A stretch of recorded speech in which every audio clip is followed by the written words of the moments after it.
সবাই দোয়া করবেন আমি যাতে রেভলিউশন পাই এবং আপনাদের সাথে কাজ করতে পারি, আপনাদের সাথে আমি ভোটে শরীক হতে পারি, এই দোয়া করবে ইনশাআল্লাহ। আর একটা কথা বলতে চাই, পার্টিতে বিএনপি ঐক্যবদ্ধ, বিএনপির ভিতর কোন বিভেদ নাই। আমরা একই পরিবার, বিএনপি একই পরিবারে থেকে ঐক্যবদ্ধ আছি।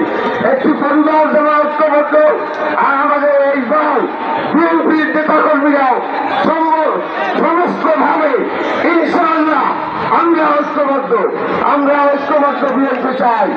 আগামী দিনে আমরা ঐক্যবদ্ধ ভাবি এই দেশের যত আন্দোলন সংগ্রাম আছে, এই দেশে যত নির্বাচনী আন্দোলন আছে, আমরা ইনশাআল্লাহ অংশগ্রহণ করব এবং সবাইকে নিয়ে এদেশের মানুষের জন্য কাজ করব, এদেশের উন্নয়নের জন্য কাজ করব, উৎপাদনের জন্য কাজ করব ইনশাআল্লাহ। আপনারা যারা আমাদের নেতা কর্মীরা অনেক কষ্ট করে আপনারা এই সমাবেশকে সাফল্যমণ্ডিত করছেন, আমার পক্ষ থেকে এবং আমার দলের পক্ষ থেকে এবং উপজেলা বিএনপির পক্ষ থেকে আপনাদেরকে সবাইকে